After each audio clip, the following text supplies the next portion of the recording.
আসসালামু আলাইকুম। তো আজকে আপনাদেরকে দেখাবো যে আমাদের বাগানে কি কি গাছ রয়েছে। তো প্রথমে যে গাছটি দেখতেছেন এটি হচ্ছে পেয়ারা গাছ। তো আসুন দেখি পেয়ারা কতগুলো হয়েছে।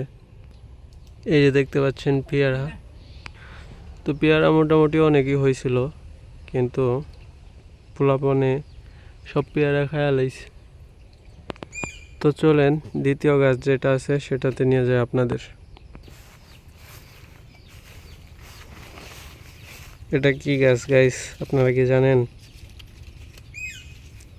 যদি জেনে থাকেন অবশ্যই একটু কমেন্টে জানাবেন। এই ছোট্ট একটি তাল গাছ হয়েছে, মোটামুটি চারা গাছ। তো এখানে এটা রাখা যাবে না। তো দ্বিতীয় যে গাছটা আছে সেটি হচ্ছে এই যে আমড়া গাছ। দেখেন কি পরিমাণে আমড়া ধরছে। পাতার জন্যে ভিতরের গুলা তেমন দেখা যাচ্ছে না। তো মোটামুটি চারা গাছ 3 থেকে 4 বছর আগে আমি এটি নিজের হাতে লাগিয়েছিলাম। তো চলেন তৃতীয় নম্বর যেই গাছটি রয়েছে সেটিতে আমরা যাই। এই যে আমাদের বাগানের তৃতীয় নম্বর গাছটি, দেখুন কি পরিমাণে তাল ধরেছে। তাল ধরেছে ঠিক, কিন্তু নিজেরা তো পায় না, অন্য মানুষই সব তাল নিয়ে যায়। কারণ এগুলো পেকে পেকে কখন যে পড়ে তার কোনো ঠিক ঠিকানা নেই। আর বাগানের চারধারে তো সুপারি গাছ দিয়ে বেড়ার মতো সিস্টেম করা রয়েছে। তো সুপারি গাছ তো আছেই, তার পাশাপাশি আছে সজনা গাছ, এই যে দেখতে পাচ্ছেন।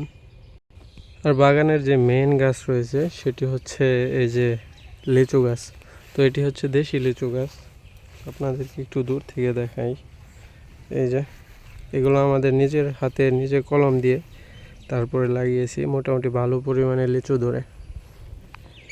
আর এই যে এটি দেখতে পাচ্ছেন, এটি হচ্ছে ফজলি আমের গাছ, খুবই মিষ্টি। প্লাস এই চামড়াটা এটার যে এত পরিমাণে পাতলা আর এত মিষ্টি বলে বোঝানো যাবে না।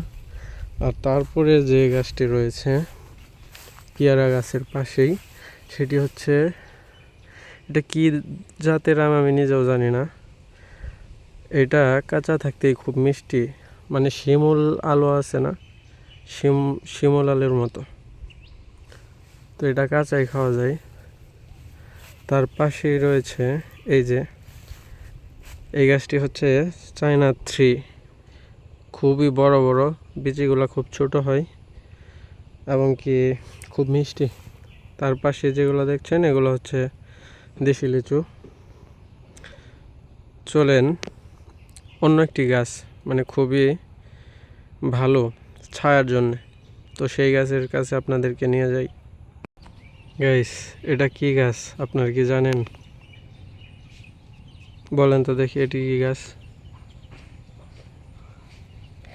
অবশ্য চেনার কথা সবারই। এটি হচ্ছে একটি কাঠবাদাম গাছ। ছায়ার জন্যে প্লাস পুষ্টিকর খাবার হিসেবে এটি খুব ভালো। আর এটি বাগান থেকে বাইরে লাগানো হয়েছে, যে আমাদের রাস্তার সাথে।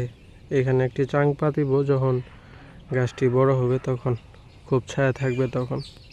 এই যে বাগানের ভিতরেই খুব অপুষ্টিকর একটি গাছ, তবে পেঁপেগুলা মাশাল্লাহ ভালো হয়েছে, বড় হয়েছে গাছ হিসেবে। বাগানের ভিতরেই এই যে চারা যে কলা গাছগুলা দেখতে পাচ্ছেন, এগুলো অনেক আগের, যত্ন করা হয় না। তারপরেও মোটামুটি ছোট সাইজের কলা হয়, ওই যে দেখাচ্ছি, এই যে এই সাইজের, মানে অযত্নে অবহেলায় তারপরেও আমাদের ফল দিয়েই যাচ্ছে। আর বন্ধুরা, এটি হচ্ছে 12 মাসি লেবুর যেই চারা, সেটি কলম দেওয়া হয়েছে। তো লেবু ছিল, কলম দেওয়ার কারণে এইখান থেকে লেবু সব ছিঁড়ে নিয়ে যাওয়া হয়েছে, যাতে কলম দেওয়া গাছটি বা চারাটি সুরক্ষিত থাকে। আর লেবুর চারা কিন্তু এই যে এইভাবেই কলম দিতে হয়। যেমন আপনার চামড়া, পুরা চামড়াটাকে এইভাবে কেটে 2 সাইড থেকে এতটুক কেটে সেই চামড়াটুক, মানে উপরের চামড়াটুক ছিলে নিতে হবে। নেওয়ার পরে গোবর প্লাস হচ্ছে মাটি মিক্স করে এই যে এইভাবে বেঁধে দিতে হবে, যাতে পলিথিন দিয়ে দিতে হবে, না হয় আপনার পানি শুকিয়ে যাবে। পলিথিন দেওয়ার কারণে পানিটা শুকাইতে পারে না, তো এটার পানিটা থেকে যায়, এক্সট্রাভাবে কোনো পানি দিতে হয় না, তো চারাও মাশাআল্লাহ ভালো হয়ে যায়। তো ঠিক সেমভাবেই কিন্তু লেচুর কলমগুলা দেওয়া হয়। এই যে এটি হচ্ছে কাগজি লেবুর চারা। এখানে অনেকগুলা চারা কলম দেওয়া হয়েছে ভিতরে, বাইরে থেকে দেখা যাবে না। তো এইখানে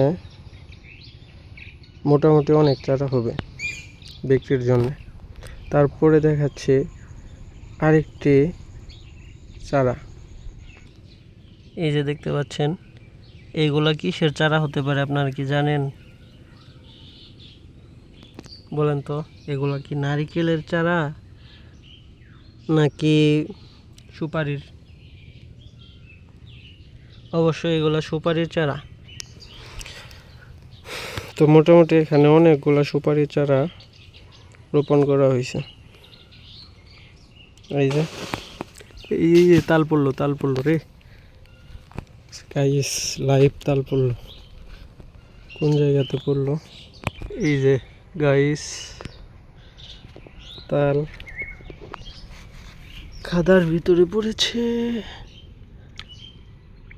ছোট সাইজ বাট অনেক মিষ্টি।